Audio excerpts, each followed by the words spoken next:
We're making peanut brittle today, and I thought I might showcase what makes my peanut brittle different than other people's. I get really good feedback. It's old recipe. I've been making it over 40 years, and the recipe was handed down to me 42 years now. Anyway, I've watched some videos recently, different people's recipes, what they're doing, and forgive my kind of mess here. I had a new oven hood put in, and the contractor left cardboard down on my oven, my very expensive oven, and ended up catching my oven and my wall on fire. So that's on the list next week to repair. But so pardon the look of that. Doesn't affect the ability to make some good candy here. Fortunately, thank heaven, it didn't break my oven. My oven still works. I have been experimenting with different brands of butter recently, to see if that really affects it. Here's one of my secrets. I use salted butter and unsalted peanuts. So we're gonna go ahead and stick 1 stick of butter in there.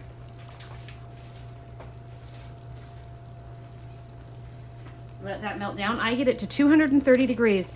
Like I said, I've been watching some videos on different people making peanut brittle recently because I was getting such rave reviews when I take it places. People actually have started to follow me, and I was like, I thought we all make peanut brittle the same. Like, it's kind of a basic recipe, but in watching videos, I've discovered that I do actually do it quite different. A lot of people do not add their butter till the end. I boil mine in 230 degrees, or right there in that time frame is when my butter goes in. And there's going to be people who tell me I do it wrong. Like I said, I've been making it 42 years, and I take it to fairs and I sell it online, and I get really good reviews for my peanut brittle. So unsalted peanuts, I like to buy peanuts that just say peanuts. Nothing else in there, just peanuts. I will buy it with peanuts and sea salt. If I find it, I will still buy that. But my butter, I buy butter that is just sweet cream and salt. That's all that's in it. Nothing else. No preservatives. Just sweet cream and salt. Technically, salt is a preservative. And in candy, a lot of people are like, is there preservatives in it? Well, technically, salt and sugar are preservatives. So technically there is, but I don't add any of the weird stuff. All right, now that my butter is melted in, we're gonna put a whole pound of peanuts in there. A whole pound. Now those are already cooked peanuts. I put them in at 230 degrees. I saw a video the other day where the lady said, your peanut butter will taste burnt. If you use already cooked peanuts, that's not true. I use the lid. I'm gonna put, so I've been doing this for a really long time, so my daughter says I measure with my heart. It's supposed to be 1 tablespoon of water, 1 tablespoon of vanilla. And to be honest, I can't even remember what my original recipe said for the baking soda. I do 1 heaping teaspoon. But with the water and the vanilla, I measure with my heart. I put it in there so it's ready to go. And get my parchment paper down. Where's my parchment paper at?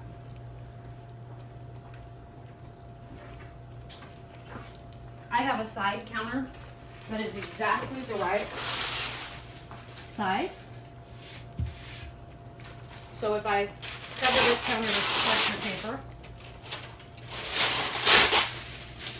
it's exactly the size I need to pour out a batch.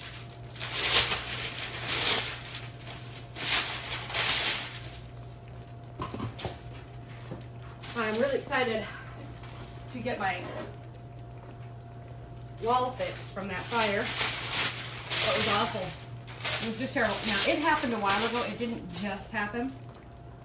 I had COVID when it happened, and my contractor was working over on this side. My candy kitchen is separate. I have a regular kitchen in the main house, and then I have this side area for my crafting, and my candy kitchen is over here. So it's blocked off by a door. I'm eating some peanuts. I know, naughty. And I had COVID and I had lost my sense of smell and taste. So I walked past the area where it's closed off and there was just this strange sensation. I was like, is that smoke? So I run over here. You couldn't see. I had to run out one side of the house, in the other side. You couldn't see at all. It was completely smoked. The oven, so he had put cardboard down on the oven to protect the top when he put the hood above the oven. And then when the controls are on the front of the oven. I don't know if you can see, the control knobs are here at the front of the oven. And when we turned the power back on, I messaged him later and said, hey, can I turn the power back on? And he said, yeah, sure. I don't know if he forgot he had the cardboard on there or whatever, but when you're standing at this oven, your stomach will hit up on these knobs. And it had turned the knobs on. So when I turned the power back on, it heated up the elements on the oven and caught the oven and the counter next to it and the wall all on fire. We're going for 300 degrees, which is going to take a little while here. You've got to stir. Once you've got those peanuts in there, you need to stir pretty periodically. It's not quite to the point now where I'll have a problem, but in a minute or two, we'll get to a point where if I don't stir, the peanuts will burn to the bottom of the pan.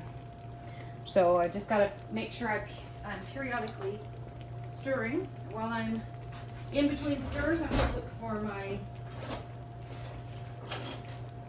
thermometer. I've got one sitting here on the counter, but for some reason it's taken apart. I don't remember thinking that I needed new batteries. Maybe it got wet. I wonder if it got wet, so I took the battery out to dry it out. Let's see. We're going to put it together and see. I don't have one of those fancy laser pointer ones. I need something to turn this. Need to find a nickel. Who's got a nickel?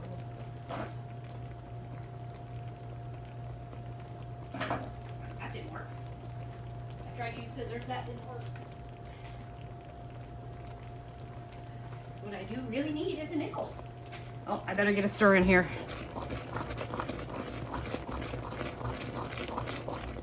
And always make sure, I'm going to scrape the sides, but I need to see if I can get this battery in.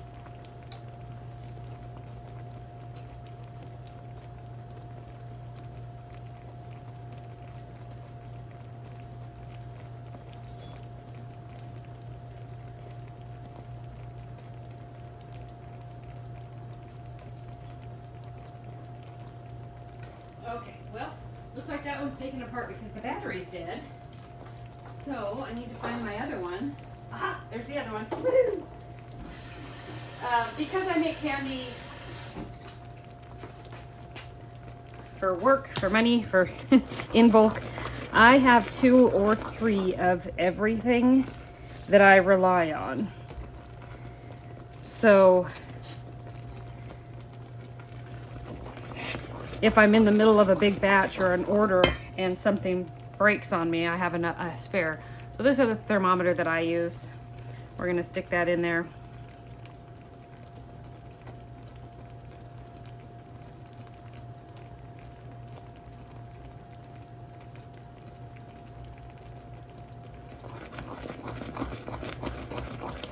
Definitely stir while you're waiting on your temperature.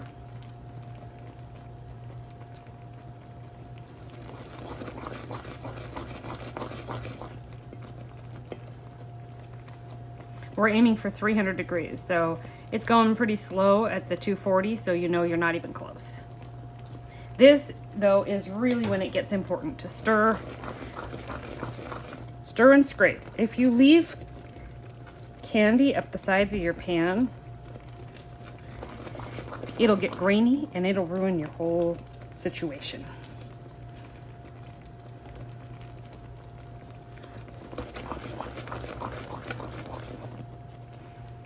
This part's gonna take a little bit. I imagine you could put your video in fast forward if you don't want to just watch peanut brittle bubbling.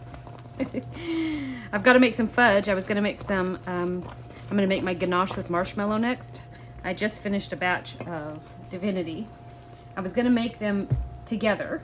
Peanut brittle takes a little bit longer, but if I start my peanut brittle about 15 minutes before I start a batch of fudge, then I can complete them together.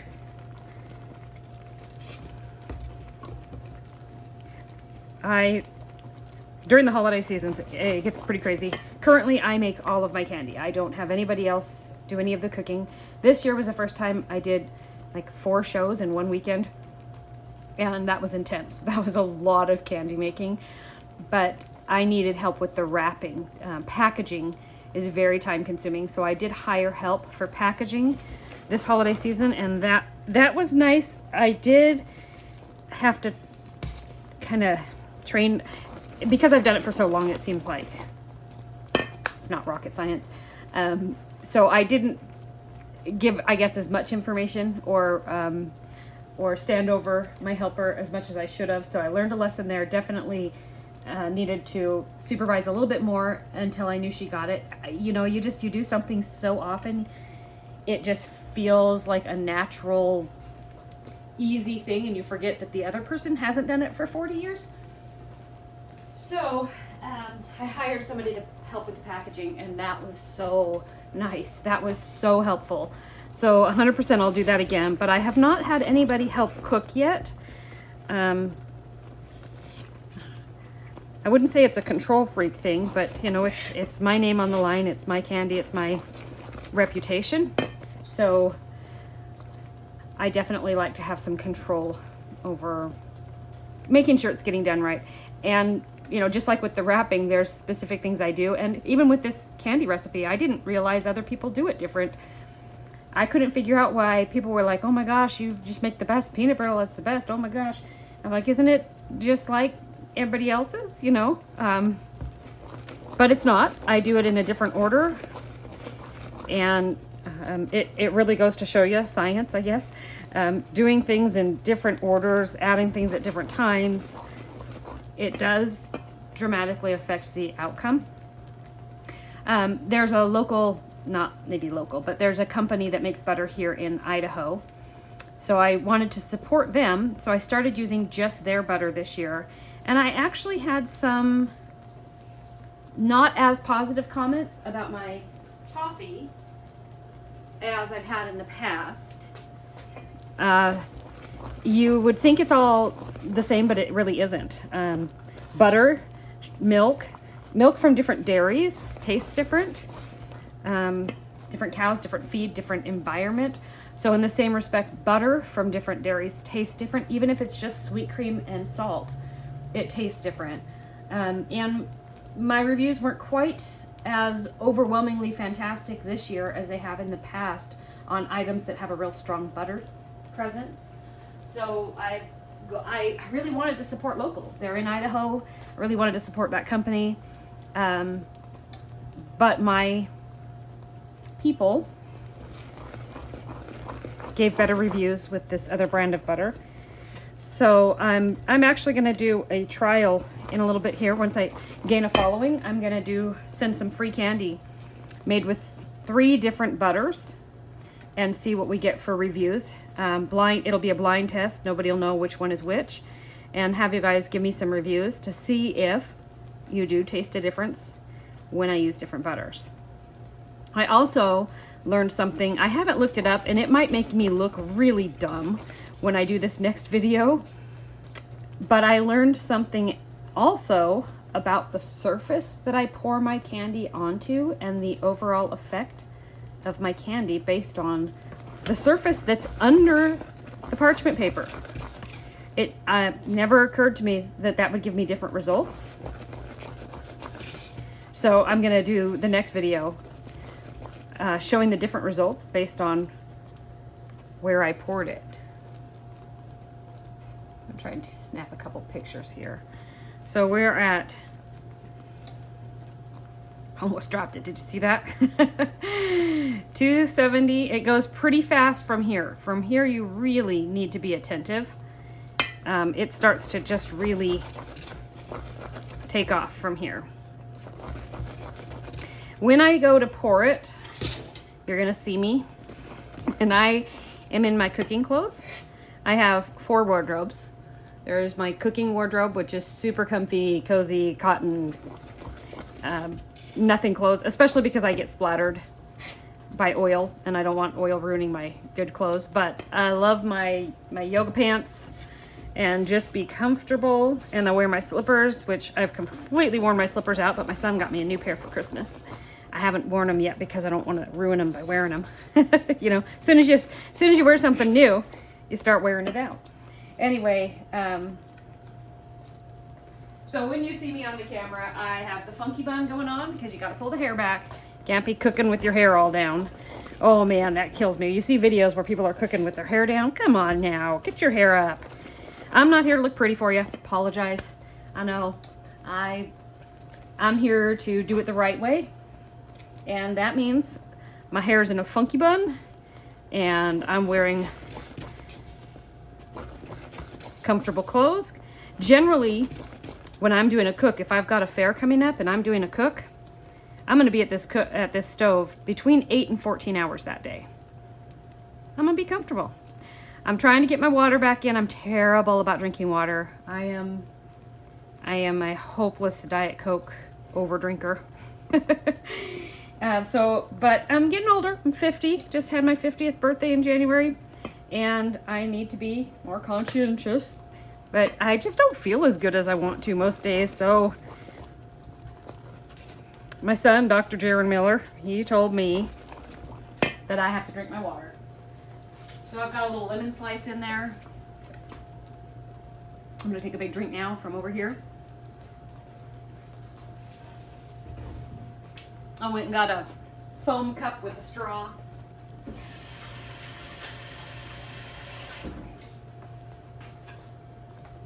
All right, when I pan the camera over here, I apologize. You're going to see my mess. I've got some of the stuff for the construction project I need to do over here.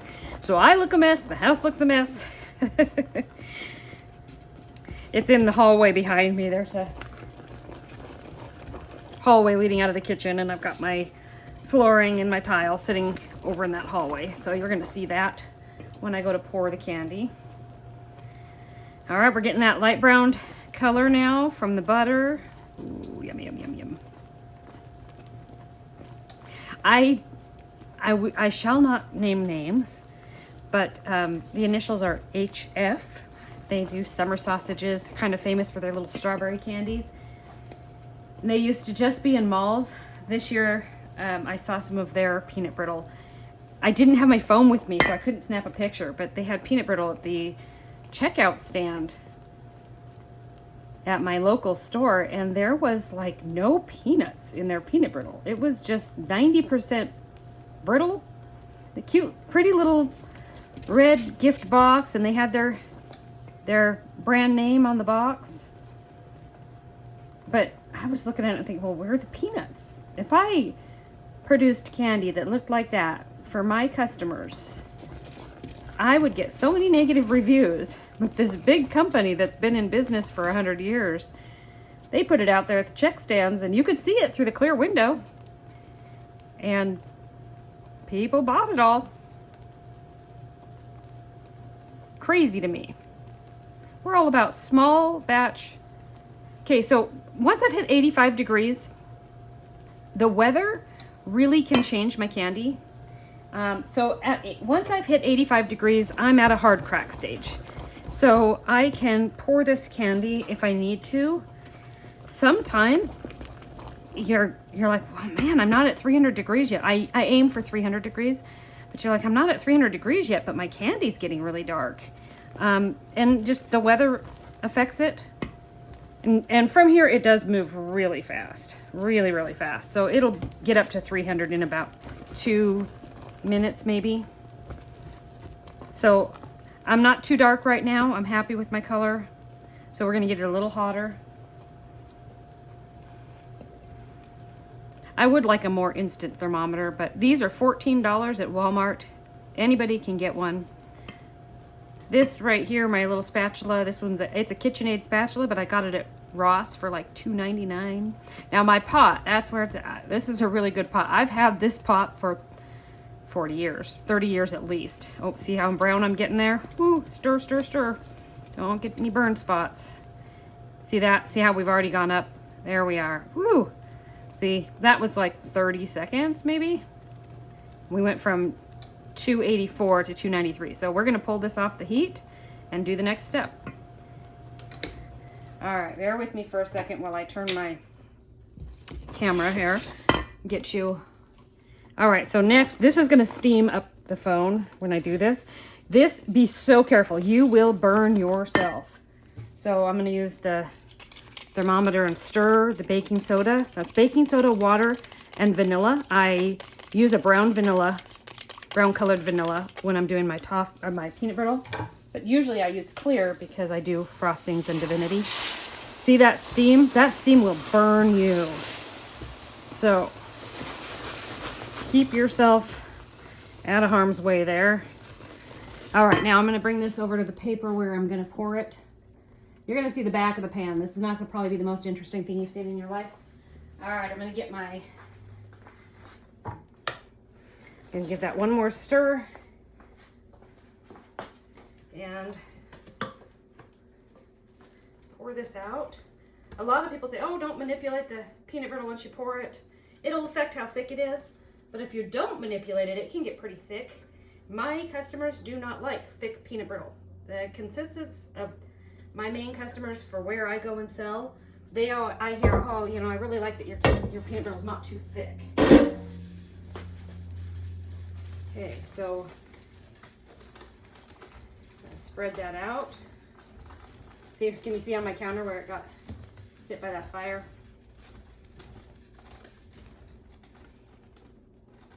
And watch yourself. Don't drag your knuckles in your peanut brittle. The edges are going to be thinner than other sections as it kind of, and then boop, don't let it get on your counter. And then I always, on the side here, I always make sure my parchment paper goes over the edge. Now we're going to put some water in that pan. It's kind of a satisfying noise. That is a 300-degree pan. Get some water in there so it doesn't burn up, and there it is. Oh, look at it. I'm going to drip over the edge. Ah! So we'll just pull that back a little bit. And the temperature that this room is, which is about 70, 72 degrees, that's going to take, I would say, an hour, hour and a half before I can break it up and put it into packages. There you go. That's how I make my peanut brittle.